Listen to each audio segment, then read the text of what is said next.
네, 일단 오늘 뭐 말씀을 해주셨다시피 사실 오늘 시장에서 좀 많이 부각을 받았던 섹터가 자동차 아닐까 조금 생각이 드는데 자동차 뭐 현대차, 기아차 대부분 오늘 뭐 현대차가 6% 급등이 나왔고요. 기아차도 분위기 좋았고 그리고 자율주행 관련한 종목들도 뭐 슈어 소프트테크도 20%대 강세 보였고 관련한 종목들이 상당히 강했었습니다. 그래서 이제 기존에는 조금 조용했었지만 결국에는 이런 모멘텀이 장기화되고 있고 모멘텀을 어느 정도 확보하고 있는 그런 종목군들 중심으로 좀 순환매가 도는 그런 시장이다라는 거를 다시 한번 확인할 수 있을 만한 구간이었다고 생각을 하고 있고요. 그리고 이게 또 자율주행 관련해서는 최근에 좀 여러 가지 이슈들이 있고 점점 좀 경쟁이 본격화가 되고 있는 그런 시장이어서 시장? 그런 분위기라고 해야 될까요? 네, 그런 상황이어서 경쟁적으로 많은 자율주행 관련한 기업들이 서로 나 이거 하고 있다, 저거 하고 있다, 기술 발전이 있다 이런 식으로 좀 내놓고 있는 뭐 협력 관계라던가 이런 것들도 내놓고 있는 그런 상황입니다. 뭐 제일 최근에는 CES에서 엔비디아가 이제 자율주행, 뭐 도요타와의 자율주행 관련한 협력 관계를 또 발표를 하기도 했었고 자율주행을 위한 뭐 어떤 플랫폼이라던가 그리고 소프트웨어 관련한 내용들도 이야기를 했었죠. 네, 그러면서 지금 자율주행이 이제 본격화가 막 진행이 되고 있는 그런 시점이기 때문에 관심도를 좀 계속 유지를 해야 되지 않을까라고 생각을 하고 있고요. 그리고 앞서서 말씀을 해주셨다시피 지금 자율주행 같은 경우에는 웨이모가 사실은 독점 체제였었습니다. 근데 새롭게 진입을 한 기업이 테슬라였고 그리고 그 다음으로 어느 정도 다시 좀 두각을 드러내고 있는 게 아마존의 자회사인 죽스 라는 회사죠. 그래서 3강 체제라고 보시면 좋을 것 같습니다. 그래서 이 구글의 웨이모, 테슬라 그리고 아마존의 죽스 이렇게 세 기업이 지금 현재 어떤 점유율 싸움, 독점 싸움 이런 것들을 좀 하고 있는 초기 단계라고 보시면 좋을 것 같아요. 기존에는 사실 뭐 자율주행을 하겠다라고 한 기업들은 되게 많았었거든요. 뭐 우버도 마찬가지고 그리고 뭐 GM이라던가 이런 여러 기업들이 있었는데 많은 기업들이 자율주행에서 철수를 했습니다. 뭐 우버 같은 경우에는 2020년도인가요? 4년 전쯤에 이제 사고가 좀 크게 나가지고 그때 한번 철수를 했고요. 그리고 GM 같은 경우에도 최근에 그 GM 크루즈가 이제 자율주행이었죠. 근데 이 크루즈도 마찬가지로 좀 사고 발생하면서 이때 이후로 좀 많이 시장에서의 평가가 좀 안 좋아지기 시작을 했고 본격적으로 이제 그냥 철수하겠다. 비용 문제도 있고 그래서 그냥 철수하겠다라고 하면서 경쟁자가 하나둘씩 좀 제거되는 그런 모습들을 좀 보이고 있는 상황이죠. 그래서 지금 현재 남아있는 이 기업들 그리고 여기서 싸움을 좀 하고 있는 이 기업들 중심으로 좀 주목을 해 보셔야 되는데, 네, 보셔야 됩니다. 네. 아니, 근데 네. 참 저는 사실 GM이 네. GM의 그 자율주행이 가장 앞서 있다 이런 평가를 불과 2년 전만 해도 받았었고 자동차 회사니까 나는 그래도 GM의 그 포텐셜이 되게 강할 줄 알았는데 허무하게 무너지네. 생각보다 그렇죠? 네. 그리고 이건 조금 이따가 말씀을 드릴 건데 GM이 크루즈를 좀 포기를 하면서 반사적으로 원인도 조금 일부 있었고요. 그리고 반사적으로 수혜를 받을 수 있을 만한 기업이 또 있습니다. 강력하게. 이따가 말씀드릴 거예요. 근데 왜 앞에서 또 왜 밑장 빼기를 하십니까? 아니 근데 채널 고정. 네. 아니 근데 아마존은 이름이 좀 그러네. 죽스. 괜히 죽을 것 같은 느낌. 그래서 그런가 봐요. 사실 죽스가 얘기가 아무리 나와도 조금 이렇게 호감이 별로 많이 안 가더라고요. 그러게 이름이 좀 죽스. 우리 어감 때문에 그럴까요? 미국은 괜찮으려나? 죽스. 네. 네, 한번 하여튼 지켜보죠. 네, 한번 지켜봐야 될 것 같고요. 네, 두 번째 질문 주시면 싫어요. 질문 주세요. 참. 아마존. 저도 질문 주세요. 아마존의 로보택시가 이제 시작될 예정이다. 지금 이렇게 되는데 언제쯤 그게 이제 시작이 될 것이냐 시장의 예상이 어때요? 일단은 뭐 우리가 방금 저희가 얘기했던 죽스가 아마존의 그 로보택시인데. 죽스가 이제 본격적으로 올해부터 되게 기사나 뭐 얘기가 많이 나오기 시작을 했거든요. 근데 그러니까 작년이죠. 2024년도 2월 달에 이제 처음으로 캘리포니아 쪽에서 인가를 받았고요. 그러면서 사업을 시작을 했습니다. 네, 그래서 이제 전반적으로 미국 내에서도 뭐 마이애미라던가 이런 지역으로 좀 퍼지고 있는 그런 상황이고 사업 목표 같은 경우에는 이제 뭐 올해부터 이 로보택시 산업 운행을 시작을 하겠다라고 목표치를 제시를 해놨는데 제가 예상을 하기로는 아마 그래도 최소한 중반 이후부터 하반기는 돼야 아마 가능하지 않을까라고 생각을 하고 있습니다. 지금 상반기에는 아직까지 좀 무료 운행하고 있는 상황이고 여전히 무료 운행하면서 고객들한테 여러 가지 의견도 받고 그리고 데이터를 아직까지는 좀 확보하고 있는 그런 과정입니다. 그래서 좀 빨라야 그 하반기는 돼야 좀 상업 운행이 가능하지 않을까라고 좀 생각을 하고 있고요. 그리고 지금 뭐 죽스라던가 뭐 이런 뭐 웨이모라던가 뭐 테슬라 이렇게 얘기를 하더라도 사실 뭐 미국 증시가 아니라 국내장에 투자를 하시는 분들 같은 경우에는 뭐 사실 그렇게 크게 체감이 안 될 수도 있거든요. 왜냐면은 뭐 관련해서 계속 테마주들만 거의 좀 상승이 나오는 그런 상황이고 뭐 이 종목이 간다더라라고 하면서 개별 종목들이 좀 강세를 보이는 그런 모습들이어서 그렇긴 합니다만 제가 앞서서도 좀 현실적으로 우리나라 기업이 좀 가장 큰 수혜를 받을 수 있다. 그 GM의 크루즈가 이제 좀 철수를 하면서 그렇게 말씀을 드렸었는데 눈치를 채신 분들도 있으시겠지만 현대차입니다. 현기차. 네, 그래서 가장 크게 수혜를 받을 수 있을 만한 기업들이고 이 기업들이 사실 앞으로 저는 굉장히 좀 기대감을 가지고 있는 상황인데 일단 이유를 좀 말씀을 드리자면은 죽스랑 좀 연결지어서 말씀을 드리면 최근에 이제 현대차가 죽스랑 협력을 한다라는 게 작년 10월인가 제 기억상으로는 그때 한번 좀 처음으로 기사가 보도가 됐었고요. 이때 이제 로보택시 파운드리 사업을 처음으로 논의하고 있다라고 얘기를 했습니다. 그래서 현대차가 이제는 좀 파운드리 사업으로 좀 진출을 하겠다. 자율주행 쪽에서의. 그러면서 그때 뭐 이제 자동차 업계에서의 TSMC 역할을 현대차가 하게 될 거다라는 그런 기대감들이 좀 있는 그런 상황이었었고요. 그래서 지금 뭐 화면에서 보시다시피 현대차 그룹이 지금 글로벌 파트너십을 체결한 기업들이 굉장히 많습니다. 근데 여기서 뭐 웨이모랑 이런 것들이 좀 있기는 한데 여기에 플러스로 죽스까지 같이 좀 연결이 돼 있는 그런 상황이고요. 이제 죽스가 현대차 쪽으로 그 PBV 그러니까 전기 기반 목적 그 차량이죠. 그래서 이렇게 생긴 그 좀 요상하게 어떻게 생겼다고 좀 약간 도시락 같이 생겼다고 해야 될까요? 근데 좀 특이하게 생긴 보통 이렇게 생겼는데 이런 차량들을 좀 제작을 해달라라고 이제 현대차 쪽으로 요청을 했다고 합니다. 그러면서 본격적으로 협력을 좀 발표를 했고 웨이모와의 협력 관계 발표를 한 거는 요거는 그러니까 웨이모 같은 경우에는 기존에 그 자율주행 차량을 이제 개조를 한 거고 죽스 같은 경우에는 맞춤 차량을 좀 선호를 하는 편입니다. 그래서 이제 좀 모양이 이렇게 생긴 애들을 애초에 이렇게 만들어줘라고 요청을 하는 거고 웨이모 같은 경우에는 기존에 있던 차량에 여기에다가 자율주행 차량을 접목을 시켜가지고 개조를 하는 그런 형태로 지금 진행이 되고 있는 거라고 보시면 좋습니다. 뭐 겉에 모양을 좀 보자면은. 네, 그래서 지금 죽스 같은 경우에는 뭐 올해부터 본격적으로 로보택시 그 상업화를 좀 준비를 하고 있다라고 말씀을 좀 드렸었고, 그리고 지금 샌프란시스코라던가 그 라스베거스 쪽에서 그 시범 운영을 현재 운영하고 있습니다. 네, 그리고 이게 자율주행 분야에서도 협력을 좀 논의를 했는데 그냥 껍데기 하드웨어만 만드는 게 아니라 이제 그 현대차 같은 경우에는 뭐 앞서서 아마존하고 얘기를 했던 게 그 알렉사 있죠. AI 챗봇 같은 그 인공지능 비서. 네, 그 알렉사를 자동차 차량에다가 탑재한다던가 이런 것들에 대한 협력 논의도 좀 했었기 때문에 관련한 어떤 모멘텀도 앞으로 좀 충분히 기대를 해볼 수 있지 않을까라고 좀 생각을 하고 있습니다. 그리고 이게 죽스로 출발을 한 건데 웨이모와 협력 관계도 그렇고 도요타랑도 그렇고 뭐 GM과의 관계도 그렇고 이제 앞으로 현대차가 미국의 어떤 많은 자동차 완성차 업체들과 추가적으로 더 많은 좀 모멘텀을 확보를 할 수 있을 거다라고 생각을 하는 게 그러니까 이 하드웨어, 그러니까 껍데기만 만든다라고 해서 조금 시장에서는 현대차를 약간 하청업체 같은 느낌으로 이제 좀 부정적으로 인식을 하는 경우들도 있더라고요. 그래서 이게 무슨 뭐 반도체 쪽에서의 뭐 TSMC냐, 이건 그냥 뭐 폭스콘 정도의 하청업체 아니냐라는 어떤 좀 이야기들이 좀 있었는데 그거는 저는 아닐 거라고 생각을 하고 있고 미국 안에서 뭐 TSMC도 사실 지금까지의 독점력을 좀 확보하기 위해서 많은 기관들이 있었잖아요. 그래서 독점을 전부 다른 경쟁자들 제치고 올라오면서 지금의 위치를 선점을 한 건데 현대차 그룹도 지금 그런 좀 초기 단계에 있지 않을까라고 좀 생각을 하고 있습니다. 그래서 이유를 좀 설명을 드리자면은 좀 첫 번째로 생각을 하는 게 자율주행을 위해서는 전기차 전용 플랫폼이 필요하거든요. 그러니까 그 자율주행을 하려면은 전기차가 일단 필요하고 그 전용 플랫폼이 필요합니다. 그래서 기존에는 그 내연기관 차량을 막 수정하고 이거를 개조해가지고 사용을 하는 그런 경우들이 있었는데 결국에 지금까지 와서는 이렇게 개조 제조해서 사용을 하는 게 효율이 많이 떨어진다. 그래서 네. 실제로 전기차 맞춤형으로 이 플랫폼으로 만들어진 이 차체랑 비교를 하니까 좀 많이 경쟁력이 없다라고 이제 판단을 해서 전기차 전용 플랫폼을 지금 선택을 하는 그런 사례들이 많이 늘어나고 있는 그런 상황이고요.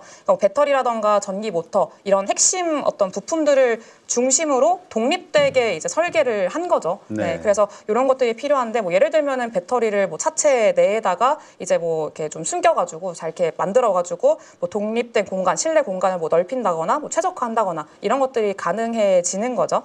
그리고 이게 이런 것들을 이 전기차 플랫폼을 하고 있는 기업이 또 많이 없습니다. 그래서 그런 측면에서 봤을 때 현대차가 많이 좀 독점적인 지위를 가지고 있다라고 생각을 하는 거고 글로벌적으로 봤을 때 이 레거시 완성차 업체들 중에서 이 플랫폼을 발표한 업체가 별로 없는데 폭스바겐하고 그리고 중국의 그 길리라는 회사 그리고 GM 현대차 이렇게 한 4개 정도 있거든요. 근데 그 안에서 어느 정도 뭐 경쟁력이라던가 원가 경쟁력 이런 것들을 확보하고 배터리 열 관리라던가 이런 기술력을 좀 확보한 나라가 아니죠. 그 기업이 길리하고 현대차 2개밖에 없습니다. 그래서 지금 중국하고 한국의 현대차 이렇게 2개만 경쟁을 하고 있는 건데 아시다시피 이 중국 같은 경우에는 북미차 기업들이 선택할 가능성이 매우 떨어지죠. 그래서 북미 업체들이 중국 기업을 사용을 못해요. 지금 2027년까지 미국이 중국을 좀 견제를 하고 있는 상황이기 때문에 2027년까지 중국의 소프트웨어를 아예 사용을 금지해라라고 얘기를 하고 있는 상황이고 2027년이면 2년밖에 안 남았습니다. 그리고 2030년까지는 하드웨어도 사용을 금지해라라고 얘기를 하고 있기 때문에 지금 이런 타임라인을 좀 생각을 한다면은 아마 이제 길리 대비해서 좀 현대차가 선택받을 그럴 가능성들이 매우 높아지지 않을까라고 좀 생각을 하고 있습니다. 그리고 특히 테슬라가 이번에 또 FSD? 자율주행 택시. 자율주행 택시. 사이버캡. 사이버캡. 죄송해요. 사이버캡을 양산을 또 발표를 했고 본격적으로 이제 자율주행 택시 관련해서 좀 공격적으로 얘기를 하고 있는 그런 상황이잖아요. 구체화를 하고 있는 상황이고 그래서 로보택시 서비스를 이제 올해부터 시작을 하겠다라고 얘기를 했고요. 2025년이니까 올해부터 사용을 하겠다라고 선언을 하면서 북미 그 경쟁사들이 굉장히 마음이 급해졌어요. 지금. 그래가지고 뭐 올해부터 테슬라는 이제 뭐 캘리포니아라던가 텍사스 요 지역에서 자율주행 그 서비스를 시작을 한다고 하니까 이제 점유율을 좀 빨리 확보를 해야 되는 기업들 측면에서는 마음이 많이 급해진 거죠. 그래서 뭐 웨이모 같은 경우에는 테슬라가 이제 모든 차량에다가 FSD를 그 장착하기 전에 이제 좀 로보택시 시장을 선점해야 된다라고 좀 생각을 하고 있는 것 같아요. 그래서 지금 빠르게 어떤 좀 그 얘기를 하고 있는 상황이고. 그래서 이 속도 자체가 현대차한테는 굉장히 좀 유리한 위치에 점해질 수 있겠다라는 것들 기대해 볼 수가 있는 거고요.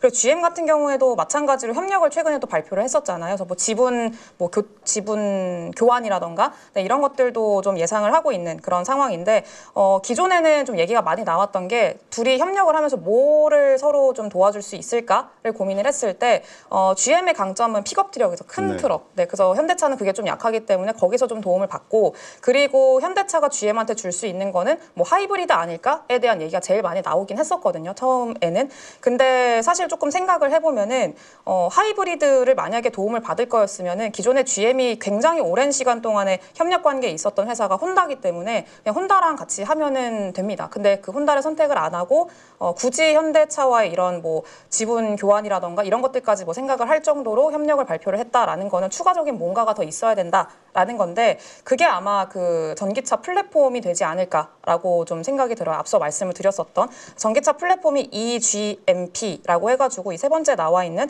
요겁니다. 그래서 이 GMP 이쪽에서의 플랫폼의 어떤 협력이 좀 예상이 되고 있는 그런 상황이고요. 특히 GM 같은 경우에는 테슬라랑 경쟁을 하기 위해서는 원가 경쟁력이 상당히 필요한 그런 상황입니다. 지금 GM이 북미 연간 판매량이 GM이 연간 판매량이 그 12만 대 정도 되거든요. 근데 테슬라 같은 경우에는 180만 대 정도 됩니다. 그러니까 비교를 하자면은 그 거의 뭐 10배 이상 차이가 나는 거니까 상당히 GM에서는 좀 마음이 급하겠죠. 현재 상황에서는. 그래서 지금 빨리 좀 원가 경쟁력을 확보를 해야 되는 그런 상황이고 그래서 현대차의 이 EV 플랫폼을 좀 라이센싱할 가능성이 매우 높다. 이렇게 좀 봐야 될 것 같아요. 그래서 이 PBV 사업 쪽에서는 기아 쪽이랑도 협력을 할 가능성도 있고, 그래서 뭐 배터리 팩이라던가 구동 모터 이런 핵심 부품 같은 경우에는 현대 모비스 이쪽이랑 협력할 가능성도 있기 때문에 현대차, 기아 그리고 현대 모비스 이쪽 같은 경우에는 좀 장기적인 관점에서 굉장히 좀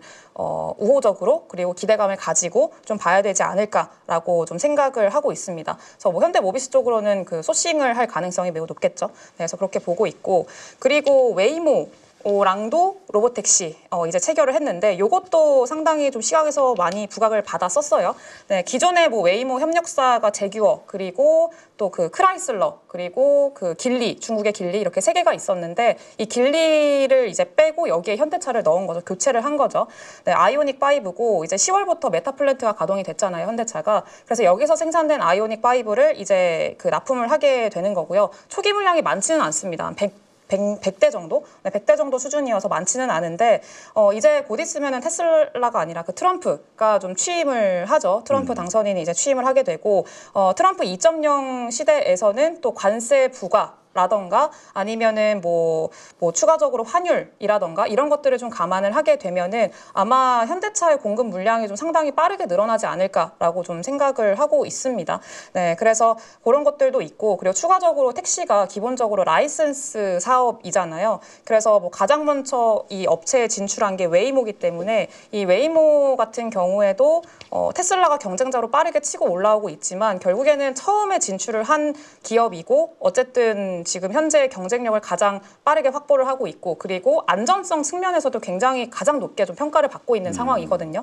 네, 그렇기 때문에 웨이모도 뭐 테슬라에 비해서 그렇게 크게 뭐 뒤처지지 않는다. 오히려 좀 둘 중에 누가 나중에 뭐 시간이 지나봐야 알긴 하겠습니다만 저는 웨이모의 경쟁력도 상당히 뛰어나다라고 좀 생각을 하고 있어요. 네, 그래서 어쨌든 테슬라보다 먼저 그 로보택시 사업을 시작을 했고 그리고 미국에서 단가를 낮게 차량을 제공할 수 있는 파트너사도 현대차라는 이 파트너사도 일단 확보를 했고 네. 그렇기 때문에 이제 그런 것들을 좀 긍정적으로 보고 있고요. 그리고 11월 달 작년 11월부터 LA 전역으로 이 자율주행 서비스를 확대를 했거든요.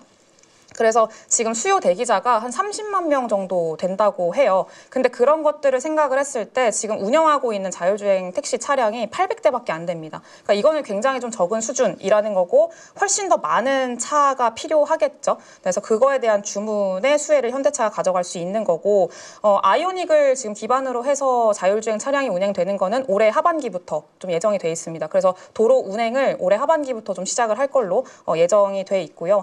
차량 가격이 지금 4만 달러 그리고 운행하는 그 운행 대수가 30만 대 정도가 되면은 이제 그 마일당 운영 비용이 한 0.5달러 정도 수준으로 훅 떨어진다고 해요. 이제 우버 같은 경우가 보면은 네, 우버 같은 경우가 지금 1.4달러 정도 되거든요. 마일당 요금이. 그래서 아직까지는 지금 뭐 그 연간 대수가 뭐 800대밖에 안 되기 때문에 가격적인 비교를 하기가 조금 어렵긴 합니다. 지금은 그냥 우버랑 비슷한 수준이거나 조금 더 높은 수준이라고 하더라고요. 근데 경쟁력은 어쨌든 이 테슬라와의 경쟁이 좀 필요한데 테슬라가 연간 운행 대수를 200만 대, 그러니까 2026년도에 200만 대를 목표로 하고 있고 이때 마일당 요금이 0.3달러 정도 됩니다. 네, 그래서 이게 좀 비교를 하자면 거의 2배 정도 마일당 운영 비용이 차이가 나기 때문에 요거를 축소를 시켜야 되는데 이게 결국에는 운영 대수가 늘어나게 되면 요것도 자연스럽게 떨어질 수밖에 없거든요. 비용 자체는. 네, 그래서 요거에 대한 어떤 차량 확보 속도 자체가 어떻게 달라지는지 그거 여부에 따라서 웨이모의 어떤 기대감도 충분히 많이 달라지지 않을까 네, 이렇게 좀 생각을 하고 있고요. 추가적으로 그 엔드 투 엔드라고 해가지고 아마 테슬라 그 사이버 택시에 관심 많으신 분들은 좀 아실 텐데 엔드 투 엔드라고 해가지고 지금 그 뭐죠?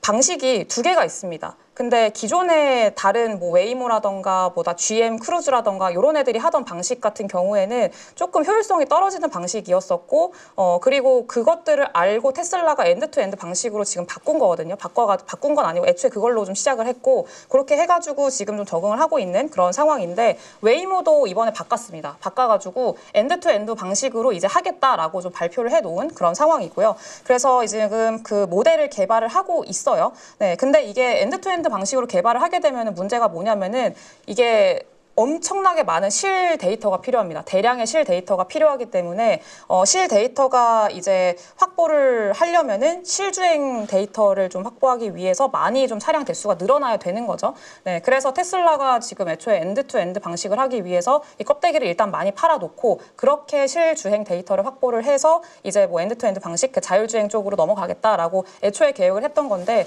웨이모도 그런 방식을 채택을 하기 위해서 현재 제미나이 기반으로 개발을 하고 있습니다. 그래서 이제 그런 측면으로 본다면은 뭐 현대차에 대한 주문 자체가 많아질 수밖에 없다라고 좀 생각을 하고 있어서 그래서 좀 길게 얘기를 했습니다만 결과적으로 봤을 때는 지금 현대차 그리고 기아 이쪽에 대한 자율주행 좀 기대감이 상당히 높지 않을까라고 생각을 하고 있고 뭐 올해 초반까지는 사실 그 트럼프의 관세 부담이라던가 이런 리스크 요인들로 인해서 계산기를 계속 두들겨 볼 거예요. 네, 그렇기 때문에 좀 올해 뭐 상반기에는 조금 어떤 리스크 요인이나 변동성이 좀 있을 수는 있겠습니다만 올해 하반기를 보면서 좀 목표에서 가지고 간다라고 하면은 사실 좀 상당히 좀 많은 기대를 해봐도 좋지 않을까라고 좀 생각을 하고 있습니다. 네. 네.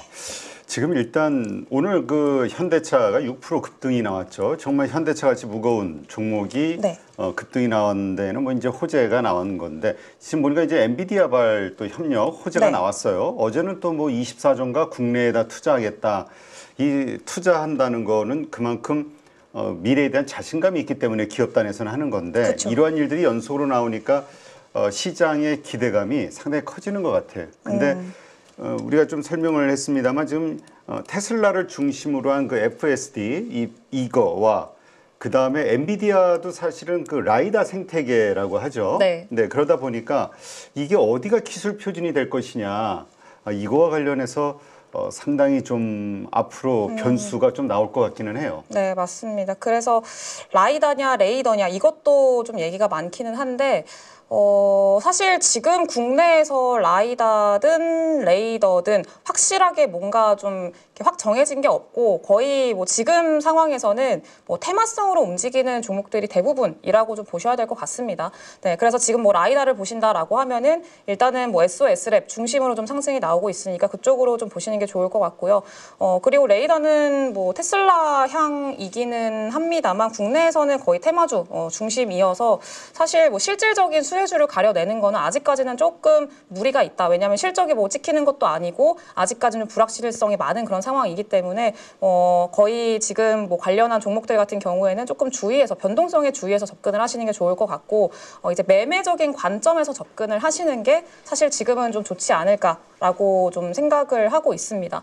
네, 근데 다만 그런 종목들도 어느 정도 계속 해볼 만하다라고 생각은 드는 게 앞서서도 말씀을 드렸지만 이렇게 자율주행에 대한 어떤 기업들의 경쟁이 계속 심화되고 있는 그런 상황이고 그리고 앞으로도 계속 좀 이런 관련한 모멘텀들이 나올 거란 말이죠. 네, 그러면서 지금 계속 좀 불씨를 지펴주는 그런 어떤 동력으로 작용을 시켜줄 가능성이 매우 높기 때문에 이런 관련한 종목들은 계속 뭐 매매적인 관점에서는 충분히 접근이 가능하다라고 좀 생각을 하고 있습니다. 특히나 이제 트럼프 당선이 됐고 취임을 하게 되면은 규제 완화에 대한 기대감도 있는 상황이잖아요. 본격적으로 규제가 완화될 수 있고 사실 기존에는 미국 같은 경우에는 이제 2,500대인가요? 자율주행 차량이 2,500대밖에 생산이 안 되도록 제한이 돼 있었습니다. 아예 막혀 있었어요, 법적으로. 네, 근데 만약에 이제 트럼프가 이제 2.0 시대에서 취임을 해서 규제를 완화하겠다라고 지금 얘기를 하고 있는 상황인데 완화가 된다라고 하면은 지금 트럼프 팀에서는 10,000대 이상까지 좀 얘기를 하고 있는 그런 상황이거든요.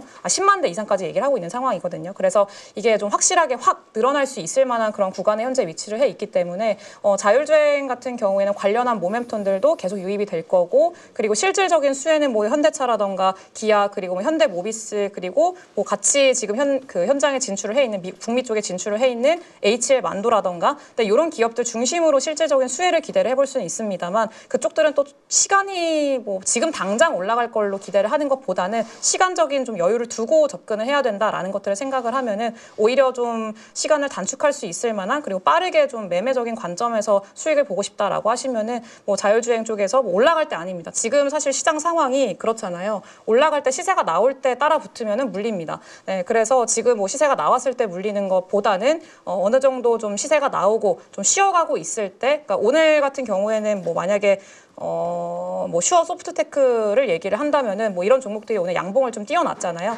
그럼 그날 봉을 기준으로 해서 좀 쉬어가는데 그런 구간들을 좀 잡아가지고 트레이닝 관점에서 접근을 한다던가 이런 식의 방식이 지금은 좀 적절하지 않을까라고 조금 생각을 하고 있습니다. 네. 네. 자, 일단 그 관련돼서 수혜주가 어디가 있을 것인가? 아마존 향. 네. 오늘 사실 현대오토에버도 상당히 급등이 나왔어요. 한 거의 10% 가까이 장중에 올랐다가 6% 정도로 마감은 됐습니다만. 네.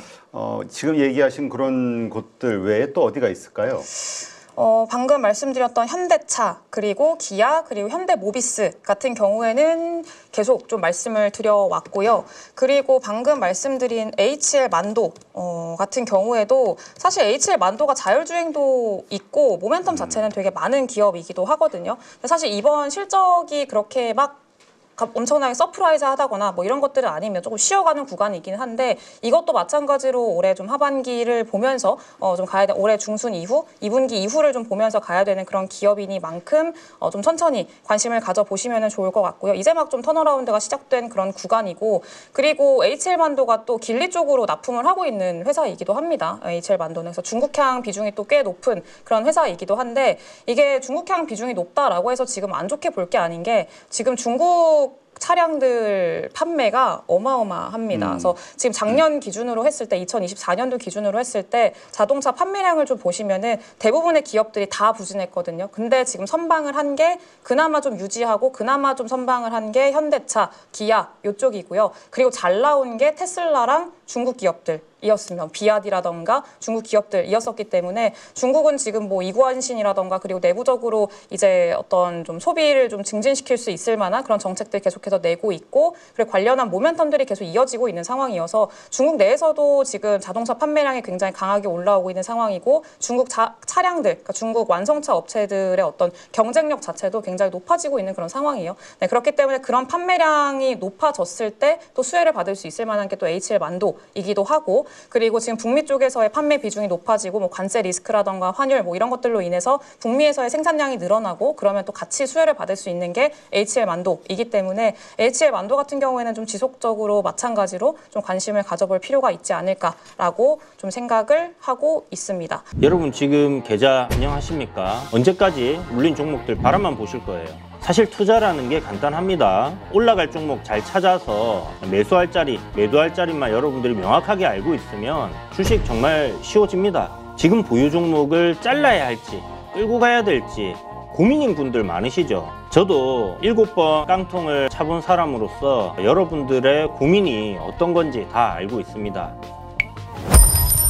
그래서 제가 여러 번 실패를 겪으면서 일어서게 해줬던 기법들에 대해서 명확하게 알려드리도록 하겠습니다. 2025년 양봉 나온다라고 이야기 드렸는데 분명 좋은 장이 올 거니까 이 기회를 살리시면 좋겠습니다. 딱 8주만 집중하셔가지고 평생 써먹을 수 있는 돈 버는 기법 다 배워가실 수 있도록 만들어 드리겠습니다.